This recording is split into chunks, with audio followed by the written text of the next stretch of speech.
मेरे चैनल पर सभी को मेरा नमस्कार। और इस वीडियो में हम एलटी ग्रेड के सिलेबस से रिलेटेड विषय के बारे में चर्चा करेंगे। आज का जो हमारा टॉपिक है anatomy of Tinospora root.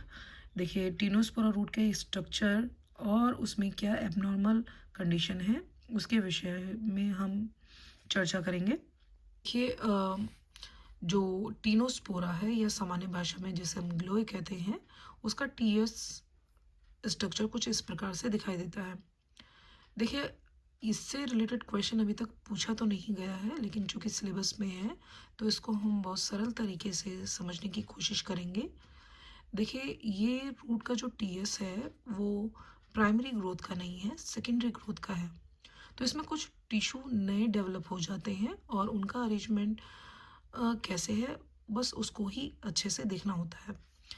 Secondary growth मतलब जब रूट डायमीटर में इंक्रीज कर रही होती है तो सबसे आउटर एंड डेड लाइन जो होती है, डेड टिश्यू जिसे हम कह सकते हैं, वो होती है कॉर्क। कॉर्क के जस्ट नीचे होता है कॉर्टेक्स। जो लोग कॉर्टेक्स पढ़ते हैं उन्हें पता होगा कि कॉर्टेक्स जो होती है पैरेन्काइमा टिश्यू की बनी होती है। यहाँ पर एक विशेष पैरेन्काइमा टिश्यू होती है, उसे हम बोलते हैं क्लोरेन्काइमा, जो कि रूट ग्रीन कलर का नहीं होता। बट यहाँ पर क्लोरेन्काइमा टिश्यू प्रेजेंस है तो कलर आप समझ सकते हैं कि ग्रीन कलर का हो जाता है।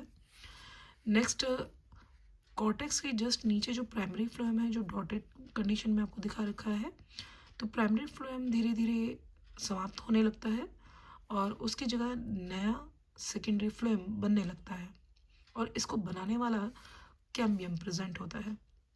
कैम्बियम ये आप इस तरह से डबल लाइन में देख सकते हैं।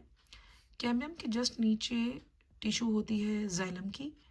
ये वाला दो आपको बड़े बड़े साइज में दिखाई दे रहे हैं, ये सेकेंडरी जाइलम है और इनके बीच में है प्राइमरी फ्लोएम, जाइलम सॉरी, और ये अच्छे से डेवलप नहीं हो पाते हैं। सेंट्रल पार्ट जो होता है वो हमारा पिथ होता है। अब इसमें एबनॉर्मल कंडीशन क्या है कि अगर हम देखते हैं सेकेंडरी ग्रोथ जब भी होती है तो कैम्बियम की जो रिंग होती है वो वेवी कंडीशन में होती है, लहरदार होती है।